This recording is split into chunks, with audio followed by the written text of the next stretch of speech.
Inside City Limits is a presentation of Comcast.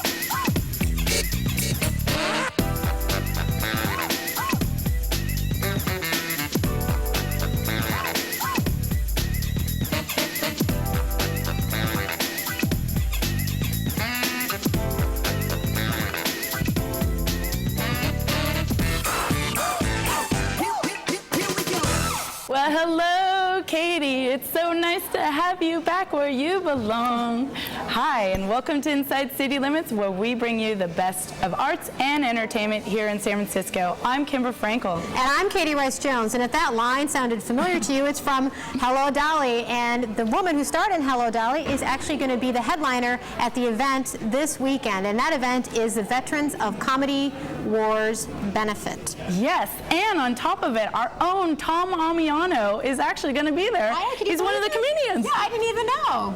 So that's going to mean just that alone you want to go check out. And Ronnie Schell. Ronnie Schell is going to be putting it on. Right, exactly. And then Steve Landsberg, yes, who was with Barney Miller. He was the guy with the glasses. He's going to be there too. Well, but first up, we're going to talk to the people on the street. If you ran away to join the circus, what would you be? I'd be the ring announcer. I'd probably be like the Siamese twin freak. Maybe a clown. I would be the ringmaster, I think, because I'm very bossy. I would be the ringmaster. You want to be the? I want to be the ringmaster. I want to be the ringmaster. Well, we both want to be the ringmaster, I guess. We're here at the Villa Florence Hotel meeting with Ronnie Schell, who's the creator of the Veterans of Comedy Wars #9. And it's actually a benefit for the San Francisco State Athletic Department. And we're going to be finding out more about this through Ronnie later on tonight's show. But first up, let's head over to 111 Minna, where they have Sketch Tuesday nights. Sounds fun.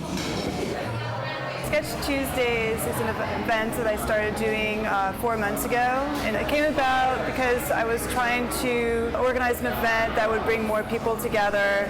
I wanted to get our patrons kind of interacting more with artists. I wanted to try to get a community atmosphere here and also have artists amongst themselves meet each other. It might be artists that might not normally meet each other in the city. Another idea behind it was to have art be really affordable for people to buy. So the art that's being created here will be exhibited on the walls that we have here just for the night, and will be for sale for, sometimes there's artwork that's free, but I haven't seen anything over $20. So it's a really great opportunity to buy art from some artists who have been pretty well established in the city. Well, I invite about 10 artists every month to come in at the gallery around 6 p.m. I set up 2 tables where they can just sit, and they bring their own sketch materials and sketchbooks and pens, whatever they feel comfortable drawing with. But I also don't turn anyone down who comes in with a sketchbook or sketch materials. Sketch night is for the artists and for the patrons of 111 Minna Gallery. And in a broader scope, it's for the artist community in San Francisco. Every month I have a sign-up sheet that people can sign up on, and I try to get them a slot in one of the next few months. It's just great to see a bunch of people get together, and it's just fun to see so much creativity, and it's really laid back also. It lacks any pretension, just people are hanging out and having drinks, talking. It's really a special night.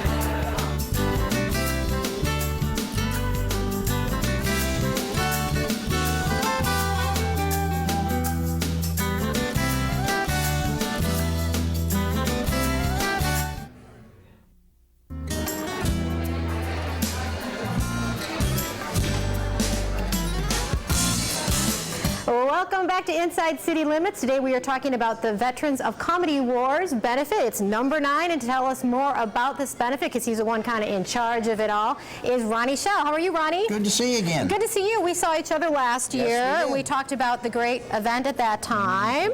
Number 8. Number 8. Yeah, what have you been up to in the last year? Oh, it's been a very good year for me, for considering that, you know, I'm circling the drain, so to speak. I just got back from North Carolina, where I was up in Chapel Hill doing some commercials for an insurance company, and yesterday here in San Francisco I did a show. I hosted a show out at the Chainery House with Bob Weir of Rat Dog. Used to be with the Grateful Dead. Never heard of them. Oh, no. A San Francisco native himself. And that went very well. And then besides this wonderful comedy event we got coming up this week, I also am going to Las Vegas again, where I go every year. Thanksgiving week to Harrah's and Lake Tahoe at Harvey's on October 17th. Wow, so you're Shall all I go over on? I can go on and on. Yeah, you know what? I mean, you're all over the globe. You're busy, you're working all the time. Busy. I love that. I love that. Yeah. So I know the benefit is affiliated to SF. Yes. Tell me about how you're connected to SF. Well, I'm a graduate of San Francisco State University, and 1987. Well, we don't like to talk. 97, that's good. Yeah. I wish. And my son is a graduate. He got his master's degree there. He's now a very successful documentary film director. Wow. And so I knew Mike Simpson through a long story with my other son, who was a baseball player, and Mike taught him some tips. And I thought it would be nice to give something back to the university. For sure. Will you stay with us, folks? I want to get some more information about the event. Okay. So now we are going to go to a Fringe festival. Congratulations, you missed everything on the chart. I can't sign off on your medical. You're legally blind. Then I'll lose my superhero's license. Yeah, what about my superhero examiner's license? If anything happened, the guild could revoke it. Were you thinking about that when you were cheating on your eye exam? What could happen? It's not like I fly through the air like Superman or shoot fire like the Human Torch. I hurl glue. Brookside is a nonprofit playwrights development theater that's located in Berkeley.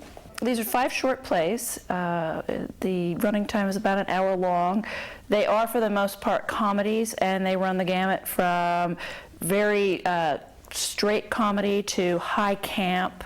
We have a play about a superhero, play about 2 subscribers who are dissatisfied with their experience at the theater, a play of biblical proportions about a Hebrew slave who's being seduced by his master's wife, play about a man who turns into a tortoise to escape his bad marriage, and a play about a husband and wife who have a fight over Oreo cookies.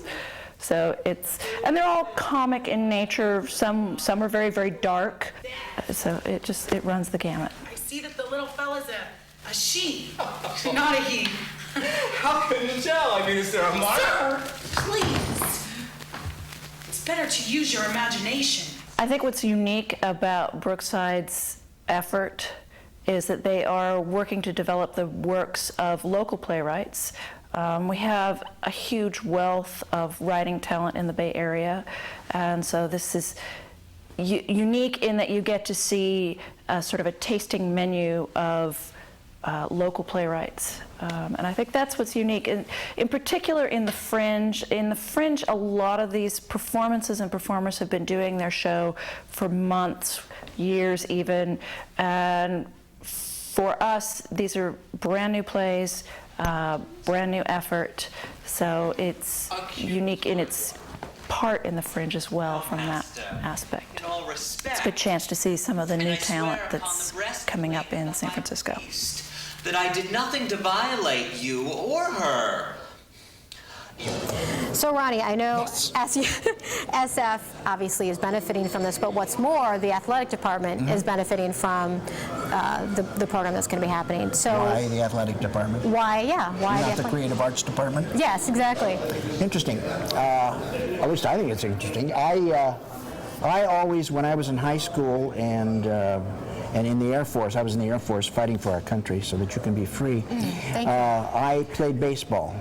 and I wanted to be a professional baseball player. Actually, I wanted to be I'm dating myself, but I wanted to be a San Francisco Seal in Pacific Coast League, which preceded the Giants out here.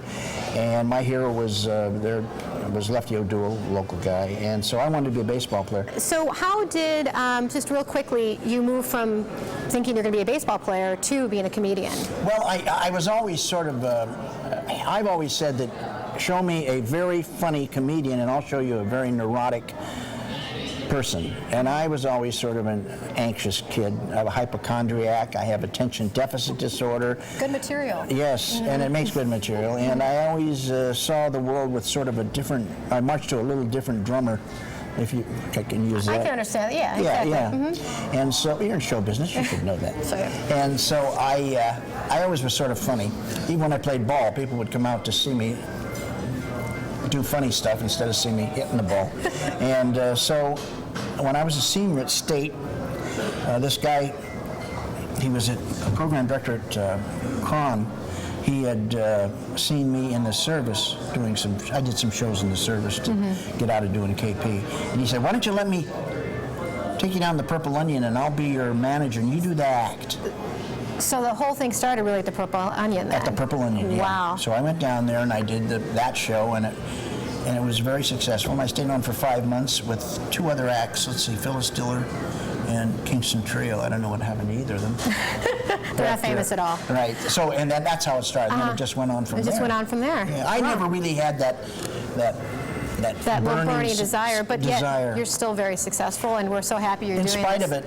In spite of it all. Yeah. And you're doing this great, program for us. I think it's a wonderful program. Looking forward to it. We've had full houses every time, so I urge everybody who's watching to get on those tickets now. And I know Kimber is going to be asking you about, the how, why, not why, but how, where, prices, all that stuff. So if you wouldn't mind sticking around, she remembers because I don't have my glasses and I can't read. She's good at remembering numbers and all these things, so I guarantee it'll be a good interview. Great. Okay, well, thank you very much. Good to see you. Good to see you too. And we'll see you there. Oh, 15th you're or definitely 16th? going to see me there. There's no question. This year I am there, absolutely. So we're going to move from this great You comedy. may be sitting next to this lovely lady. Maybe so. So we're going to move from this great comedy program to an outdoor free film festival.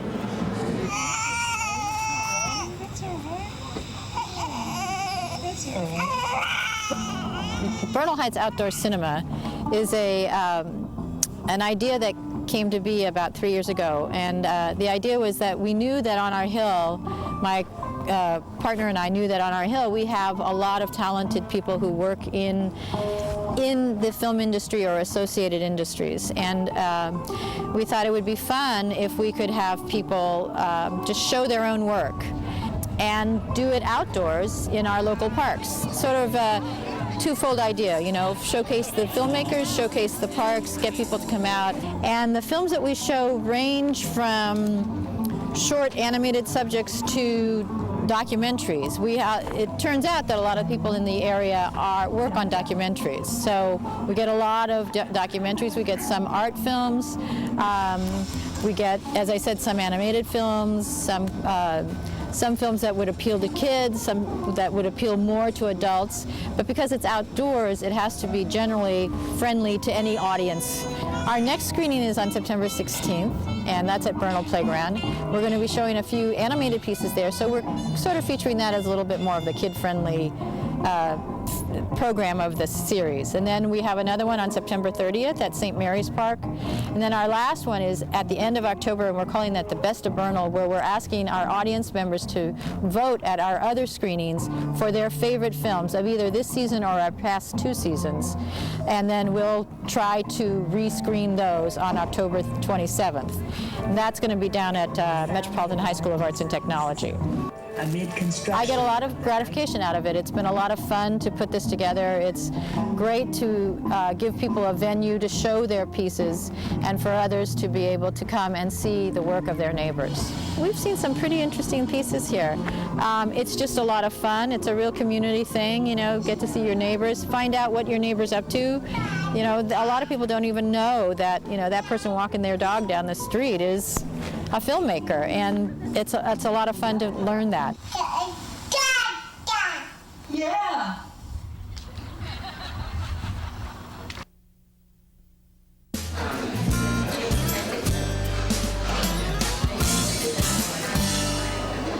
Welcome back to Inside City Limits. We're talking about the Veterans of Comedy's Wars benefit that's happening this weekend. And joining us now, or actually it's my turn to hang out with Ronnie, who's going to tell us more about this great show that's happening this weekend. But first, let's go to the coffee shop of the week. Double cappuccino with skim milk, please. Inside City Limits coffee shop of the week is Cafe International, located at 508 H Street. Go for their soup of the day or fresh pastries served daily. That's Cafe International, 552-7390. Hey Ronnie, so tell us what we're going to be seeing this weekend. I know there's a lot going on. Great, honey. We're going to have Carol Channing, a local girl, local lady who, of course, is a legend in show business. She's going to be headlining. And we have Steve Lannisberg, a very funny boy from Man. I'm getting myself in trouble here. From Barney Miller. Very funny guy, stand-up comic. And then Tom Amiano, who is, of course, in the Board of Supervisors. Now, this part surprised me because I didn't know he was funny. You've never seen those Board of Supervisor meetings? Oh, my goodness. Some of the things he inaugurates. No, he actually started as a nightclub comedian, I'm told. And they say he's very, very funny. I've never seen him, but we'll look forward to seeing him. And then the Andrew Spite Quartet, which is probably one of the greatest little jazz quartets. They open our show to get us going. And then a fellow that I discovered, a comedian that I work with a lot in Vegas and Lake Tahoe, a guy named Ron Morey, who's knocked the audience out. He's very funny. So, it's an all-comedy show and with some music from our wonderful Carol Channing. And also, this is happening Friday and Saturday, and there's a reception on Friday, is that correct? It's Friday, just saw a fan. It's Friday, September 15th, Saturday, September 16th at 8 o'clock at McKenna Theater out on campus. A lot of great parking. It's a benefit, so it's a partial write-off. And also, there is a cocktail party on Friday night after the show where you get to meet the stars. Well, thank you, Ronnie, so much for hanging out with me. Hey, we're going to see you there. You're going to be there Friday or Saturday? I'm going to try to make it Friday. With your cohorts? Oh, yes. Okay, for good. sure. Okay. Now let's take in a play. Open that door. I shall supervise the cutting of the patient's hair.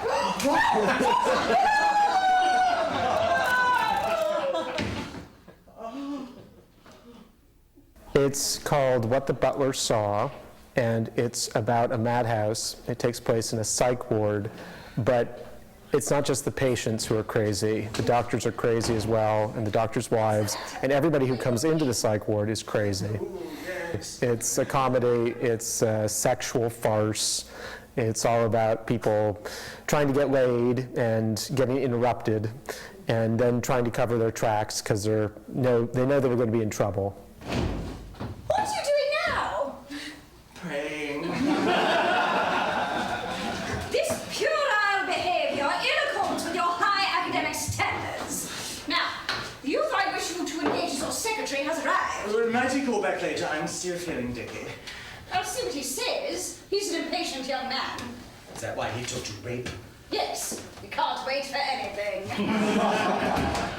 It was written 40 years ago, and it sounds like it was written yesterday. It's very contemporary. It's just like something you see on television right now, like a comedy. It's very much about the way people relate to each other and the way people talk about each other, talking about being lesbians and bisexual and transvestites. It really sounds like it was written recently.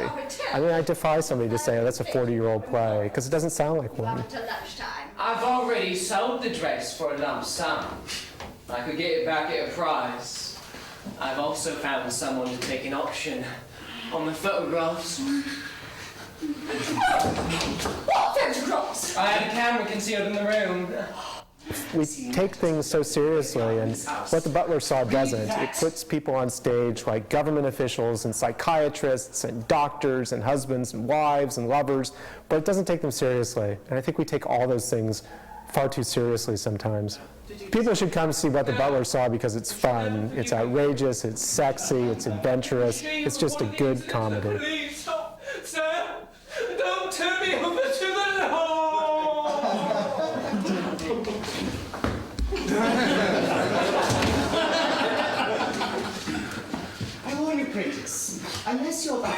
cooperate in finding Miss Barclay, I shall call upon you to account for her disappearance.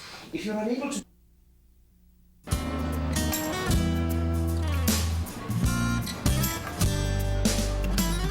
Welcome back to Inside City Limits. We're talking about the Veterans of Comedy Wars benefit, and joining us now is Mike Simpson, who's the athletic director, and you're going to tell us more about who's benefiting. Well, this program's been going on for 9 years now. We've garnered over $250,000 for our athletic endowment, and those the endowment, of course, generates funds that finance our student athletes and their scholarships. It helps provide scholarship money for both our men and women athletes. And what does it mean to you to be a part of this great show and festival? Well, I don't know if you'd call me a part of it. I'm kind of in the background. Ronnie and I have been friends for close to 20 years now, and when he originally came up with the idea, it's been a cooperative effort all the way through, but it's been a great time, and like I say, it benefits our student athletes, and has been something that has actually grown beyond the city limits of San Francisco. It's become a regional event. We have people fly in from LA, actually we've had folks from Colorado and so on, so it's become a regional event for us, and I think it's something that the city really looks forward to. So for those of us who can't make it to the benefit, how else can we contribute? Well, folks could certainly go to our website. It's athletics.sfsu.edu, and from there's a link for our donors, for anyone who would like to contribute to the program. Well, thanks so much, Mike, for sharing your time with us. You're welcome, Kimber. Now let's go from the Veterans of Comedy to Cobb's Comedy Club. Do you know what the #1 sit-down Mexican restaurant franchise in the Midwest was called? Not Chevy's. Good guess, though, but you know what it was? Chi-Chi's. It was Spanish slang for little titties. I love this set. It's kind of like a retarded faggot decorated it. What makes Cobb's Comedy Club special is the quality of the entertainment. The fact that you get to see Cedric the Entertainer, Bill Maher, we've had Robin Williams here, Dana Carvey, Joe Rogan, Kevin Nealon, D.L. Hughley, Damon Wayans, the list goes on and on and on. It's just quality, it's just relentless. The structure of the show is anywhere from 10 to 15 acts, doing anywhere from 5 to 15 minutes, depending how good they are and how long they've been doing it. We've had people drop in, like Tim Allen, even to a showcase, Robin Williams, just to do a little time and get in and get out. And so it's pretty, it's just non-stop quality, from month to month to month to month. And that's what it's all about. The biggest, the best, the hippest, the funniest people, It's a temple. But I'm not religious, so what I do is lease my temple to demons for private parties. When I always did stand-up, I just talk dirty and I find it funny. I'm really sorry. I apologize. I'm just like, I did a lot of family TV. I have Tourette's now. My stepsister, who's black, is actually married to a dude who's half Korean and half black. And his sister is married to an Indian dude. And that dude's sister is dating a white dude. Which means not only is that family trying to get rid of racism, they're trying to do it by Tuesday. The food here is excellent. We've got portobello mushrooms, we've got New York steak, we've got chicken Florentine, we've got a salmon dish that's killer, and then you get traditional hamburger and fries. By the way, our fries are to die for. And so, we get the traditional finger foods, and on top of that, we got full-blown dinners that you can't get in most any club in the city. Forget the country. Cobb's Comedy Club features a great website, cobbscomedyclub.com. Also, for more information, you can always call 415-928-4320. We're at Columbus Avenue and Lombard Street in North Beach and have been in business for 24 years. Next year will be our 25th anniversary. For a second, I started to answer the question. You know what I'm saying? Well, crack is writing like a screenplay, but crack cocaine is like a medical journal. Because one time on ER, George Clooney said, "Wait, what am I doing?" Friday night's going to be so much fun. I mean, the reception afterwards, it's going to be It's a no-brainer. Yeah, the reception, all those great comedians. We're going to be going on Friday night. We want to see you there. But if you can't go on the 15th, you can always go on the 16th. And also, if you want to buy tickets, go to ticketweb.com. And of course, we want to hear from you, as always, so send us an email at InsideCityLimits@Comcast.net.